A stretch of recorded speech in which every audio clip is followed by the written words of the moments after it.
नमस्कार फ्रेंड्स. आज आपण एन्व्हायरमेंट पर्यावरण ह्या विषयाला सुरुवात करणार आहोत. महाराष्ट्र नागरी सेवा राजपत्रित संयुक्त परीक्षा 2025 जी की 28 सप्टेंबर 2025ला होणार आहे राज्यसेवा परीक्षा. त्या परीक्षेबद्दल आपण अभ्यास करणार आहोत. आज आपण एन्व्हायरमेंट या विषयाला सुरुवात करतोय. एन्व्हायरमेंट किंवा पर्यावरण ह्या विषयावर राज्यसेवा परीक्षेमध्ये एकूण 5 प्रश्न विचारण्यात येतात. 5 पैकी 3 प्रश्न हे अत्यंत सोप्या प्रकारचे असतात, जे की एक बेसिक अंडरस्टँडिंग, तुमचा सायन्सचा अभ्यास वगैरे ह्या सगळ्यावरती सुटून जातात. त्याच्यानंतर राहिलेले 2 प्रश्न हे थोडेफार टेक्निकल किंवा फॅक्च्युअल प्रकारचे असतात, ज्याच्यासाठी थोडंसं वाचावं लागतं. ते आपण येणाऱ्या एन्व्हायरमेंटच्या सिरीजमध्ये पाहणार आहोत. मी एकूण 7 छोटे छोटे व्हिडिओज टाकणार आहे, ज्याच्यातून तुमचे 5 प्रश्न आरामशीर तयार होणार आहेत. 5 प्रश्नांची तुमची इझिली तयारी होणार आहे. ह्याच्यामध्ये आपण काही परिषदा वगैरे बघतो, ज्या तुम्हाला इकॉनॉमिक्समध्ये सुद्धा त्याच्यावरती एखादा जर प्रश्न आला तो कामी येणार आहे. तर चला सुरुवात करूया एन्व्हायरमेंट या विषयासाठी. तर ह्याचा जो सिलेबस आहे आयोगाने दिलेला, त्याचे मी स्क्रीनशॉट आणलेले आहेत. इंग्लिशमधून general issues on environmental ecology, biodiversity and climate change that do not require subject specialisation, म्हणजे मराठीमध्ये पर्यावरण परिस्थितिकी, जैवविविधता आणि हवामान बदल यांच्यावरील सर्वसाधारण प्रश्न. तर हे प्रश्न अत्यंत सोप्या प्रकारचे असणार आहेत, परंतु सिलेबसवरून आपल्याला नेमकं काय वाचायचं हे क्लिअरली लक्षात येत नाही. कोणते चॅप्टर्स करायचे आहेत किंवा काय चौकट असायला पाहिजे, एक फ्रेमवर्क काय असायला पाहिजे एन्व्हायरमेंटच्या अभ्यासाचं, हे आपल्याला ह्यातून लक्षात येत नाही. याच्यासाठी मी ह्या सिलेबसला काही एक 6 ते 7 टॉपिक्समध्ये डिवाईड केलेलं आहे, ज्याच्या हेडिंग अंतर्गत मी व्हिडिओ देखील टाकणार आहे व सर्व प्रकारे असे एन्व्हायरमेंट विषयाची तयारी आपली होईल. चला तर मग त्या इम्पॉर्टंट फोकस पॉईंट्सवरती पाहूया, चर्चा करूया, जे की ह्या सिलेबसवरती बेस्ड असतील. तर बघा, इम्पॉर्टंट फोकस पॉईंट्स हे क्लासिफिकेशन मी आतापर्यंत आलेल्या आयोगाच्या PYQ नुसार केलेलं आहे. तर सगळ्यात पहिल्यांदी बेसिक कन्सेप्ट्स, याच्यामध्ये आपल्याला एन्व्हायरमेंटशी रिलेटेड असणाऱ्या काही डेफिनेशन असतील, जसं की इकॉलॉजी, त्याच्यानंतर इकोसिस्टीम, त्याच्यानंतर बायोडायव्हर्सिटी, ह्या सगळ्या गोष्टींच्या डेफिनेशन्स किंवा ह्या टर्म्स कोणी दिल्या, त्यांचे सायंटिस्ट कोण आहेत, ह्यांच्यावरतीही आयोगाने प्रश्न विचारलेला आहे. त्याच्यानंतर काही बेसिक एन्व्हायरमेंटशी रिलेटेड गोष्टी असतील, त्या रिलेटेड सुद्धा आपल्याला ह्या चॅप्टरमध्ये बघायचं आहे. त्याच्यानंतर पुढचा चॅप्टर आहे बायोडायव्हर्सिटी अँड इट्स कन्झर्वेशन, म्हणजे जैवविविधता व संवर्धन. तर ह्या चॅप्टरमध्ये बायोडायव्हर्सिटी म्हणजे काय, बायोडायव्हर्सिटीचे घटक कोणते आहेत, बायोडायव्हर्सिटीच्या ह्या घटकांचं आपल्याला संवर्धन कशा प्रकारे करायचं आहे, तर हे ह्या चॅप्टरमध्ये आपण पाहणार आहोत. त्याच्यानंतर पुढचा टॉपिक आहे तो म्हणजे क्लायमेट चेंज. क्लायमेट चेंजवर भरपूर प्रश्न विचारले जातात. आतापर्यंत सर्वात जास्त प्रश्न जवळपास क्लायमेट चेंजवर विचारलेले आहेत, ज्याच्यामध्ये green house gases, green house effect ज्याला आपण म्हणतो, त्याच्यावरती प्रश्न येतो. त्याच्यामध्ये गॅसेस कोणते कोणते आहेत, ग्रीन हाऊस गॅसेस कोणते कोणते आहेत. त्याच्यानंतर ओझोन लेअरवरती एक 3-4 प्रश्न आलेले आहेत आतापर्यंत. त्याच्यानंतर पोल्युशनवरती, नॉईज पोल्युशन असेल, वॉटर पोल्युशन असेल, ह्याच्यावरती काही प्रश्न आलेले आहेत. त्याच्यानंतर ॲसिड रेन ही संकल्पना असेल किंवा आर्टिफिशियल रेन ही संकल्पना असेल. तर ह्या सर्व गोष्टी आपल्याला क्लायमेट चेंज ह्या चॅप्टरमध्ये बघायच्या आहेत. त्याचप्रकारे टेम्परेचरच्या रिलेटेड सुद्धा काही गोष्टी याच्यामध्ये विचारलेल्या आलेल्या आहेत, ते आपण क्लायमेट चेंजच्या ह्या व्हिडिओमध्ये पाहणार आहोत. त्याच्यानंतर एन्व्हायरमेंटशी रिलेटेड काही समिट्स ज्या होतात, त्या समिट्स विचारल्या जातात. त्याच्यामध्ये तयार केलेले जे काही करार असतील, जे काही डिसिजन घेतले असतील, त्याचे जे काही टार्गेट्स असतील, ते आयोग आपल्याला विचारतात. ते अत्यंत सोप्या पद्धतीने आपल्याला पाहायचे आहेत. त्याच्यानंतर काही ॲक्ट्स एन्व्हायरमेंट रिलेटेड केलेले आहेत, भारत सरकारचे असतील किंवा महाराष्ट्र सरकारचे असतील. तर हे ॲक्ट्स आपल्याला परीक्षेच्या दृष्टिकोनातून पाहायचे आहेत. त्याच्यानंतर काही पॅक्ट्स, करार, ट्रिटी केलेले असतात, तर ह्या ट्रिटीजसुद्धा आपल्याला पाहायच्या आहेत, वेगवेगळ्या परिषदा, कायदे आणि करार. तर ह्या टॉपिकच्या व्हिडिओमध्ये आपलं ते सर्व कव्हर होणार आहे. त्याच्यानंतर पुढचा मुद्दा येतो तो म्हणजे national parks, tiger reserves, biosphere reserves, Ramsar sites. म्हणजेच राष्ट्रीय उद्याने, व्याघ्र प्रकल्प, जीवावरण राखीव क्षेत्र व रामसर स्थळे ह्यांच्यावरती मोस्टली क्वेश्चन्स नॅशनल पार्क्सवरती आपल्याला दिसतात.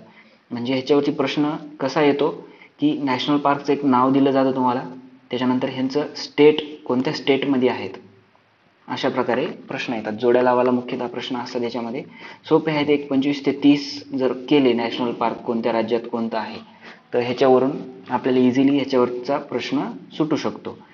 अजून एक ह्याच्यात ट्रिक म्हणजे एक 10 ते 12 असे नॅशनल पार्क्स इम्पॉर्टंट आहेत जे की दरवर्षी आलटून पालटून प्रत्येक प्रश्नामध्ये ते फिक्स येतातच. म्हणजे ते जर तुमचे एक 10 ते 12 जरी पाठ असतील तरी तुम्हाला प्रश्न सोडवण्यात काही अडचण येणार नाही. त्याच प्रकारे काही टायगर रिझर्व्स आहेत, ते सुद्धा आपल्याला बघायचे आहेत. काही बायोस्फिअर रिझर्व्ह आहेत ज्याचं आपल्याला क्लासिफिकेशन बघायचं आहे.